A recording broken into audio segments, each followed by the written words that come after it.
lessons learned, passionate ideas. Every opinion expressed here is strictly that of the person who gives it. Let us consciously and lovingly agree to disagree if it does not resonate with us. The topic for today is homeopathic healing. And it is my pleasure to present Dr. Jane Li-Conrad. But before I do that, I would like to read a little bit about her bio. So Dr. Jane is a trained and licensed osteopathic family physician who has always taken a strong interest in natural options. At first, she used a lot of osteopathic manual techniques in her family practice, but over the years, she found out about supplements, then tiny dose energy, homeopathic medicine, and then power of the mind and spirit. She uses all forms of healing and focus on that which she feels would benefit her patients the most.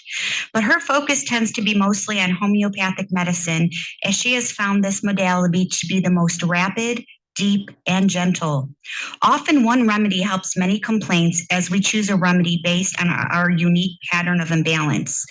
Currently, she chooses not to prescribe medication, and her practice is truly holistic and natural.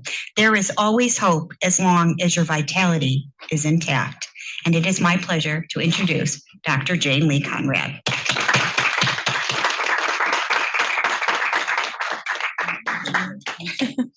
Thank you for that introduction. So I'm going to talk about homeopathy. As she told you, it's my passion. I think it works deeply, and it is scientific.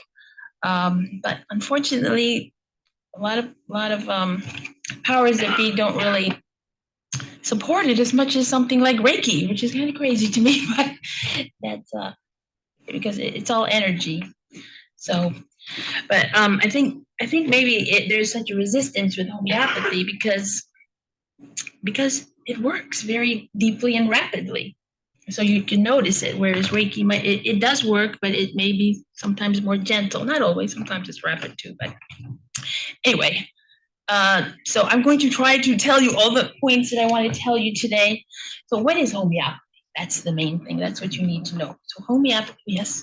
I just wanted to say to talk closer to the mic. Oh, can I hold it? You can walk around if you want. Maybe it's better if I hold it. Oh, just pull it up. Okay, yeah, that's better. Okay, so I have to have my notes here so I don't forget what I'm going to say.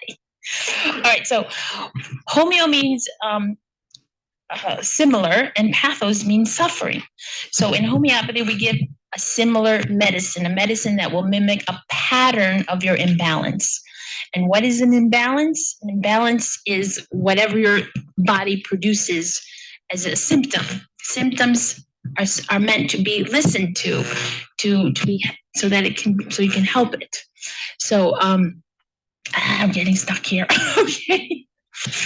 All right. Well, so anyway, we give you a mimic for your disease. So it's not naturopathy, right? Many people call me up and they think they're getting naturopathic medicine here. And I say, no. Do you understand the difference between homeopathy and naturopathy? It's not the same. It's like saying acupuncture is the same thing. It's not. So in homeopathic medicine, we're going to oh my gosh, this is getting crazy. Okay, so in naturopathy, you give a supplement based on a name of a disease, right? Feverfew for migraine, chamomile for stomachache. But in homeopathy, we give for a pattern of symptoms. So migraine, but it's worse light. You get thirsty with it. You're irritable with it. You don't want company. It's the mental, emotional, and physical pattern is that what I'm going to try to mimic. Why would we mimic a disease?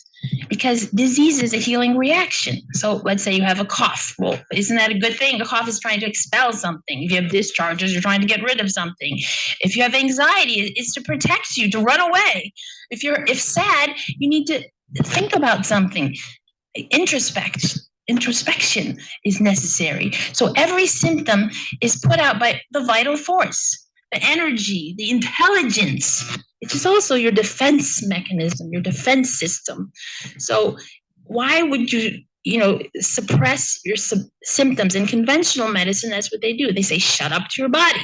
You have anxiety, shut up. You have headache, shut up. Well, of course, when we're suffering, we want some relief. So I understand. But it's just a temporary temporary thing when you suppress symptoms, because your body is intelligent and it's going to speak louder. So you're going to suppress your headache, your arthritis, and guess what? You're going to need more medicine. You're going to need a stronger dose. I've seen this in family practice. High blood pressure, you need more high blood pressure medicine. Diabetes, you need more diabetic medicine. It never gets better. Completely. So even cancer, it can come back. You're scared that it'll come back.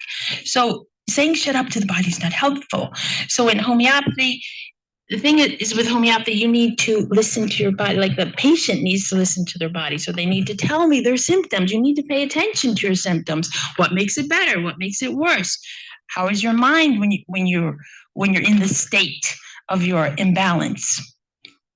So we're giving a mimic for the disease, but then you'll say, well, how can you do that? Isn't that going to make you feel worse, right?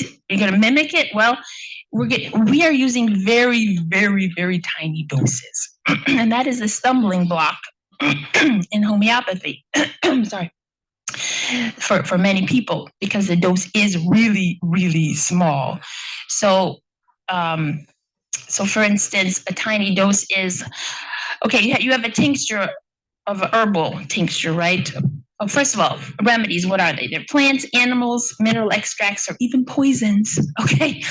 But they're in tiny doses. So you take a tincture or a whole poison or a whole bee, okay? And then you take 1 drop of a solution of that and put in 99 drops of a solution and shake it vigorously. So it's not only diluting, it's shaking vigorously, putting energy into the medicine. It's kind of like a vibrational force, something about it.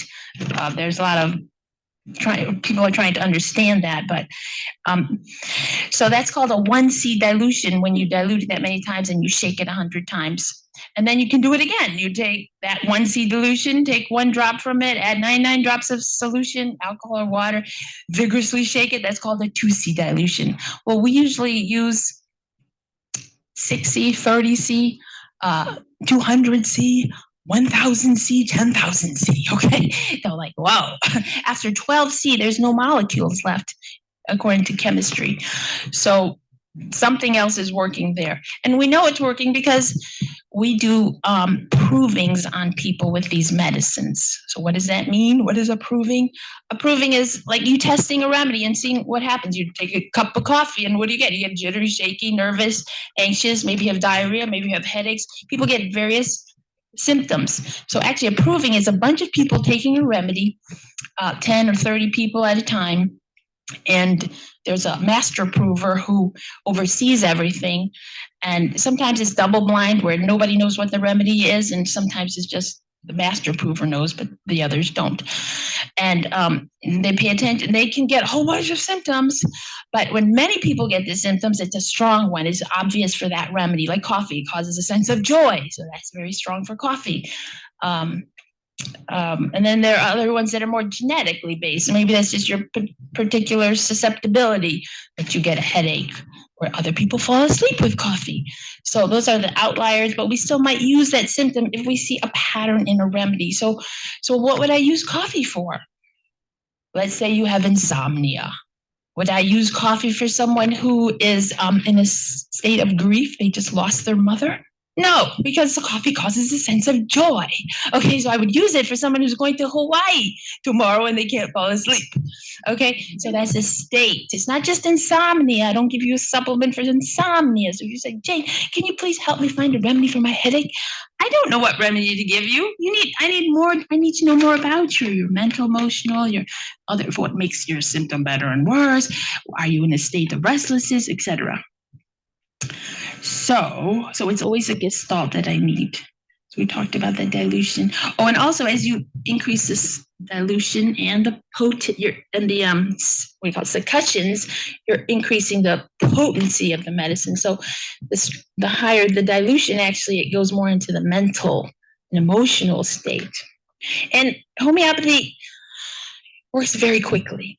So I have like people with chronic illness, and they take the remedy, and the next day they'll notice something. It's not like a supplement takes longer to work.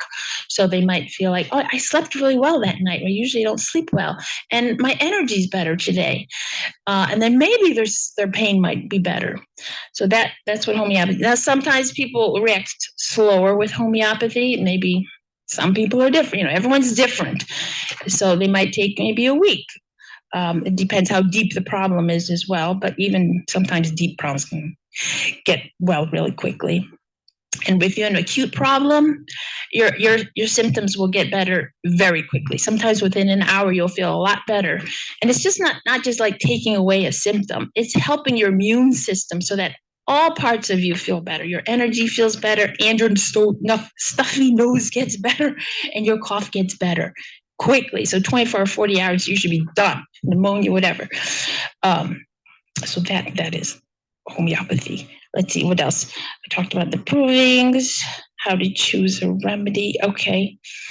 So from these provings where people have taken remedies, we also have clinical experience of remedies like mushrooms or marijuana, whatever. We know what it is caused in the toxic effects. Okay, so mushrooms. There's a mushroom called agaricus, which produces twitching in Korea and hallucinations. Okay, so we have remedies for that. Okay, because we know what the toxic effects are. But remember, we're using a tiny dose. But as long as it mimics that hallucination, it should help it. Let's see what else. Yeah, so we have a book of knowledge called the Materia Medica, where it explains the symptoms. And we can have a lot of symptoms from a proving.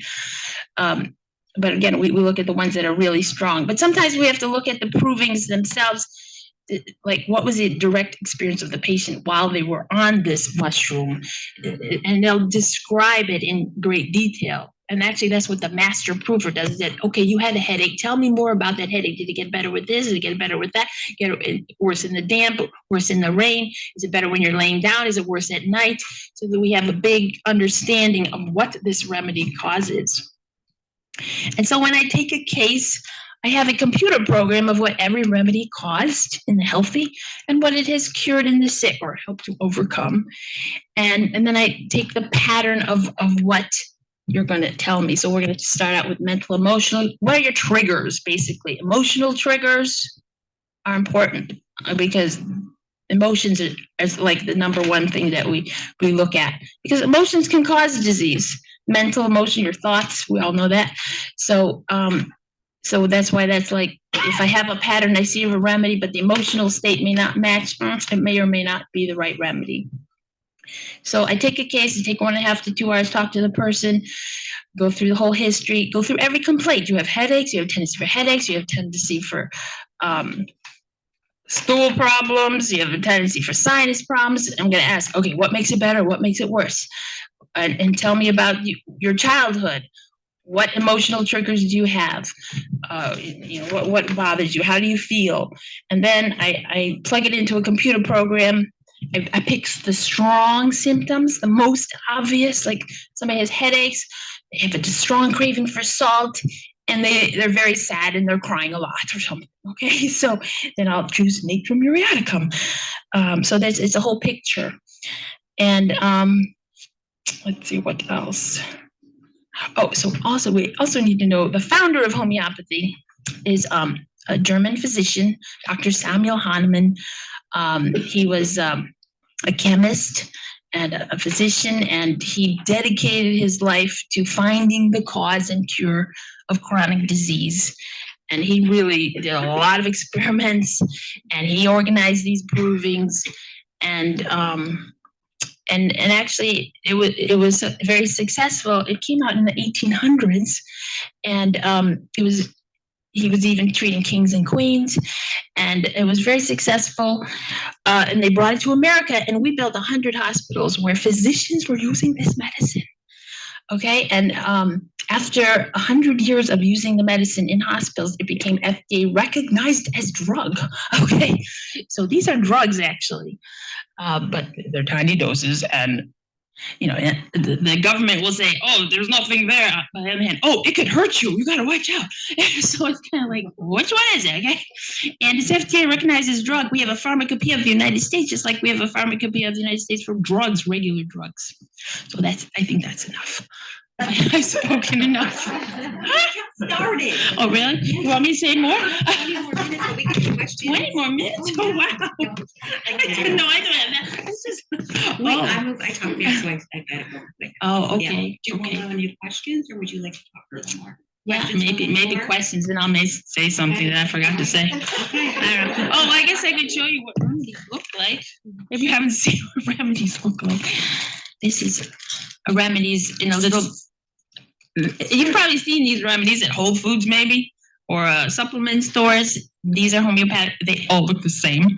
The only thing is the color might be different if they're different potencies. So the purple one is a 200C, and the green one is more like a material dose. It's a 6X actually. So that's not even a C. So that's even more material. And then there's the 1M, also 10M. We have those are the higher potencies. And you shouldn't take those if you're not with a homeopathic physician, because it's you can get aggravations from homeopathic. Oh yeah, what happens after you take a remedy is very important. So if you take a remedy, 5 different things can happen after a remedy. 1, nothing. So then in that case, we have to increase the medicine. And that's why with homeopathy, you need to keep direct contact with me so I can help you adjust the dose, because everyone's different. Like some people, they just sniff it and they'll feel the effects very quickly. And then sometimes another symptom that can happen is a return of an old symptom.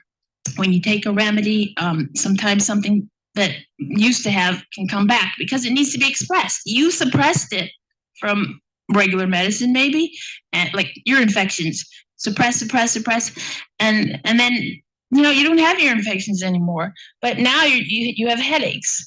So it really wasn't cured. So, but when you take a homeopathic remedy, sometimes it comes up to the surface to be expressed, and then it's released. It's gone. Another thing that can happen is you can get an aggravation of your symptoms. So you might get a little bit worse because I gave you maybe too much medicine for you. Okay. So then you have to let me know, and then I'll adjust the dose. So the next time you won't have that aggravation. Another thing can happen, you can get better right away. Many symptoms improve. So that's a good thing. And then with the homeopathic medicine, you don't take it every day unless your body needs it. Some people need it once a week. Some people need it once a month. So that's also, I need to adjust the dose for you. What's the other thing? Return of old symptoms, aggravation, I don't remember. Oh, well, whatever. Oh, a new symptom. A new symptom can happen. So, because you're taking the remedy and maybe it wasn't the best one for you. So if you have a new symptom, then you need to let me know. And then I'll have to look at everything again and look what pattern is better for that person. So you don't give up. Because actually in the homeopathic literature, you'll see doctors, they didn't have computer programs back then. Okay.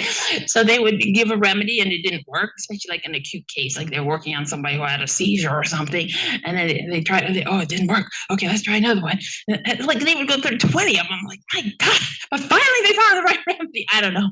Well, sometimes you wonder if it's the remedy, but other times it's very obvious that it's the remedy. So what else? Have any questions? Yes. Can you explain again the logic between, like, if I had an infection? Yeah. And you're going to give me a remedy that's mimicking the infection. How does that help me get better? Well, there's a law of healing. I didn't even say this. There's a law of healing, and the law is to mimic the disease. Okay, this doctor he actually found this law because there was something that was curing, cinchona bark was curing malaria at the time. And he was saying, let me see, I think that medicine helps because they were saying, it's this astringent property in there that's helping. And he said, no, I think it's something else. So he said, I'm going to take the remedy and see what it causes. So he took cinchona bark and he started to get diarrhea and weakness. And he said, maybe that's why it's cured. And so he experimented with this, and he tried many different remedies and used them according to that law of similars. And so your infection, so where is this infection we're talking about? Like in your tooth, or where the location's important? What makes it better and worse? Maybe it's worse at night, and maybe you're more thirsty with it. And then maybe sometimes I may just use the acute case, but sometimes I might add your chronic case to find the remedy. So you also have a tendency for headaches. So tell me more about the headaches. What makes it better and worse? And then I'll see what remedy fits that. And then I'll also ask, who are you? What kind of person are you? What are you upset about? Tell me about your relationships, because usually that's a key. A lot of relationships will have the same pattern. So I'll ask, so how is it with your mother? How is it with your sister? How are you? What kind of things bother you about them? And that kind of tells me something about them, because it's a mirror. Okay. So that's how I find the remedy. But sometimes it's not about the emotional state. Sometimes it's just the acute. So I have a case. Actually, I was helping a lady who had her daughter called me. She was 80 years old. She was on chemotherapy, and she was having the side effects of chemotherapy, and she wanted help with that. So I said, okay. So I know homeopathy's helped with that. And she was having nausea, and then she had headache and fever. And she's a cold person. She's very meticulous. So I was looking more at the constitutional, and I tried that remedy. It didn't help.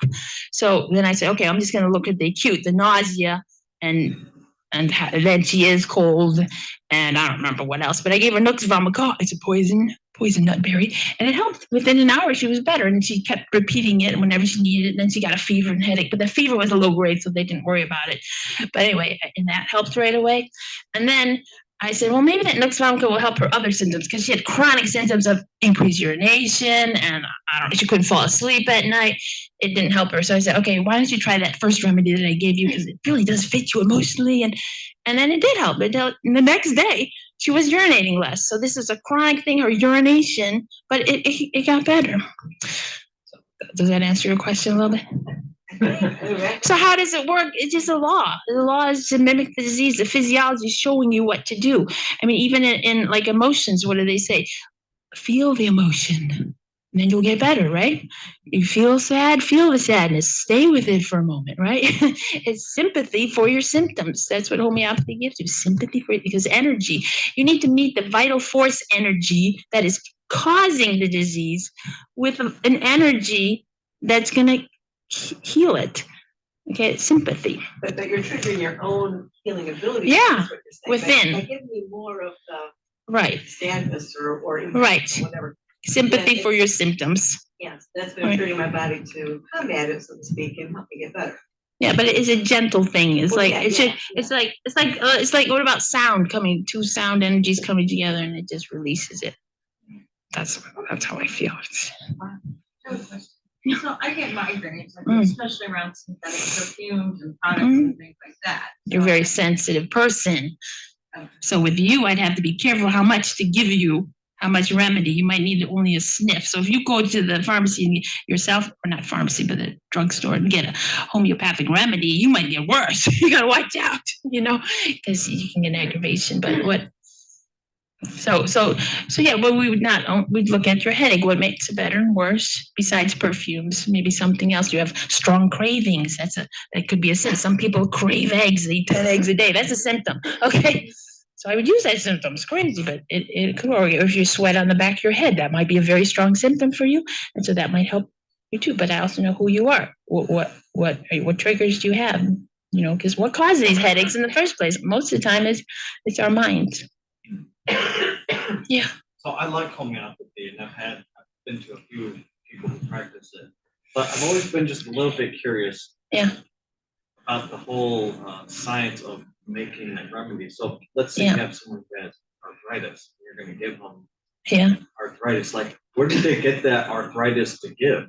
Oh, okay. But it's a symptom. We go by the symptom. We don't call it arthritis. Right. We just say you have swelling in your joints and it's painful in the damp. Right now the person that took these remedies, let's say calcarb is a remedy that's sometimes used for arthritis. It's usually a person that might be overweight, sensitive to the damp. They might tend to have joint swellings, and then the person's very family oriented, and we have like remedies of emotional personalities anyway. So that might help the person, just because the symptoms of the defense are helping us to know what remedy to give, and we're going to mimic the defense, not the arthritis. Yeah. So how do you capture the vibration of that? Well, we don't look at it as a vibration. The founder said that symptoms are what the God creator gave us to observe. We got the power of observation to help us to know what to give. We don't need to go inside and do your lab tests and figure out what's going on in the pathology. All right, Yeah. How Okay. do you get what you have to give? How do I know what to give?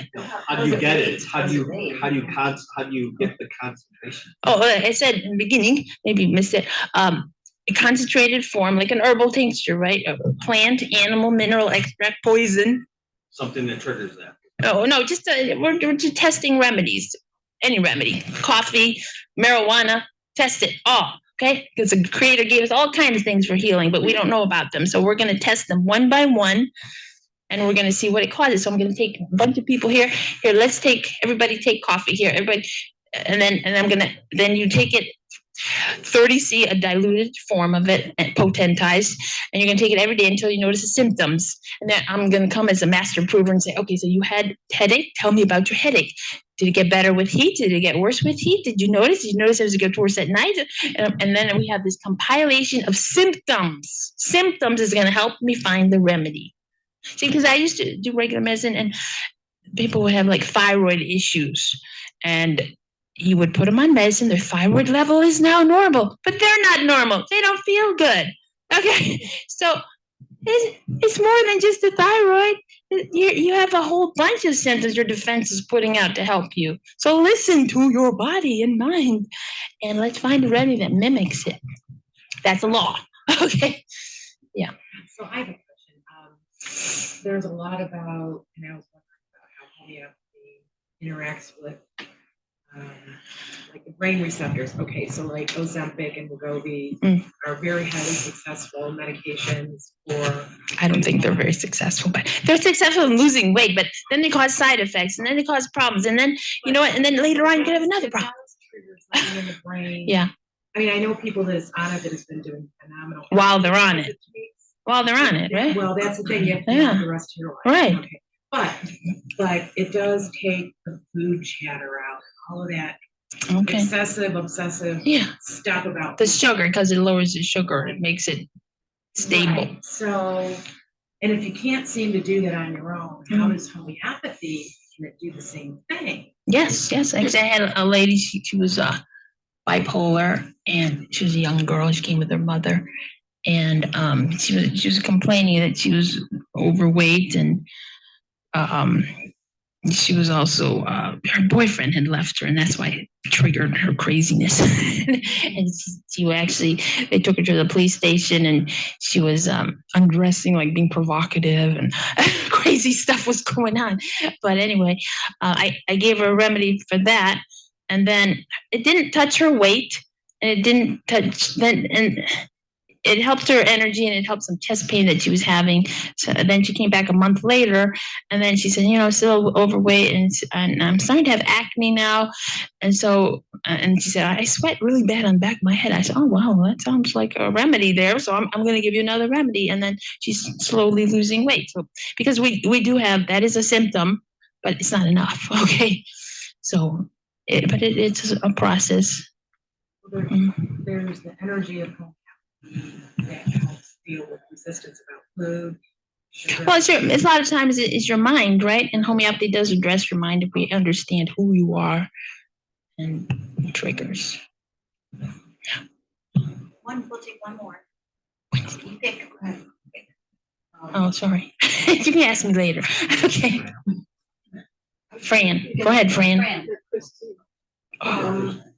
So what are the limits to it? So like you said that you had Joe's mother had cancer, so you treated her effects of chemotherapy, but can homeopathy treat the cancer? Can it treat like genetic issues, and can it treat developmental, and like with children, can you work with children with it? Because they can't really express themselves the way that you're. Right. Well, you have to observe. Sometimes you observe their hyperactivity, or you observe their cravings, or you observe their behavior, how they act with other children and their parents, or even infants. Sometimes it's just you see they have red cheeks and they're screaming and they're not satisfied with something. So chamomile, maybe a good remedy. Fussy child. So wait, what was the first part of it? So I'm talking about. Oh, cancer. Limits, like yeah. Cancer or. Well, I'm sure there are some limits. There are. Not everybody gets helped with homeopathy, but there is a law of healing, and maybe you didn't get the right remedy. It's possible, but sometimes I have heard like severe forms of Parkinson's may not respond, but if you catch it early, it might. And cancer, there are many clinical cases of cancer getting overcome with homeopathy. So we do treat. That remedy I gave her at the end was that cancer patient helped her. When your symptoms get better, your immune system gets better. So if your immune system is getting better, it could possibly help. I don't know. I'd have to wait. But how would I know? Because she's also on chemotherapy, so I don't know. But I'm making her feel better and as holistically. And she's not urinating as much, and she has more energy, and she's sleeping better. Okay, who cares? No, I don't know. Yeah. I should ask him first. Go ahead. Do you accept the validity of essential oils? Oh yeah, sure. Okay. Yeah. There's all kind of ways to heal. Yeah, they do. But a lot of times, things work because that actually still follows the law of healing. Sometimes a supplement can work. By work, I mean you don't have to take it forever. Okay, if you have to keep taking it, it's not following the law of cure. But it might help you still, right? But even supplements, sometimes a supplement, some people say, oh, this supplement worked really well for me. But it doesn't work for her and it doesn't work for the other person because there's a law of healing. That's why it doesn't work for everybody. So if you know the law, you can actually, there are books of knowledge where we can actually see what the remedy causes. You can read about it in more detail. Okay. You mentioned the book. What? A book of healing. I mentioned the book of Oh, well, yeah, there's books you can find them online, Materia Medica, and it's a lot of knowledge, and it can confuse you if you don't know what you're doing because there are thousands of symptoms for one remedy, but it'll tell you the pathology, the organs, the very thirsty remedy, etc.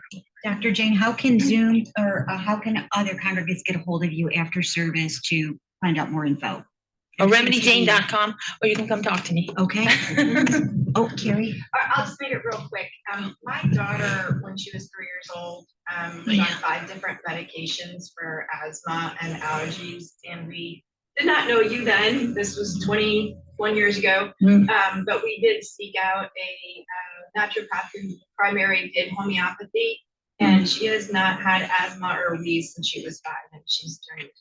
Oh, wow. So I just wanted to provide a real life experience that it works. It does. Like Jane's saying, Dr. Jane was saying, like the right remedy, the right remedy. Working with and having some patience and allowing the body. There's I can't remember what it's called, but there's like a term that's known in the medical world for the body heals itself. The law of the body healing itself. I can't remember it. Yeah, vital forces helping to heal. Yeah, that's what it comes down to. Yeah, it's amazing. It's tapping into your own ability to heal within. That's what homeopathy does. Yeah. Can I ask a quick question? So does energy. Herbal tea. Yeah. You drink it all the time. Yeah. Well, I don't know. Is it good for you? It might be good for her, but not for me. I don't know. Are you having any problems with it? Is it helping anything? Oh, well, if you think it's helping, it is helping because belief is important too, right? But yeah, you have to just pay attention to your symptoms. Are you having any new symptoms with it, or is it helping something? That's how you know. Thank you for bringing forward a type of healing that's needed, that's suppressed by Rockefeller and the petrochemical, pharmaceutical, profit machine. Yes, it's very sad. Thank you.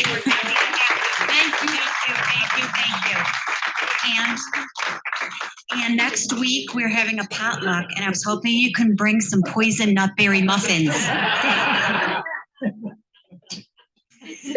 Okay, when it comes down to it, we must remember that we reap what we sow, and so we must sow goodness and generosity wherever we go.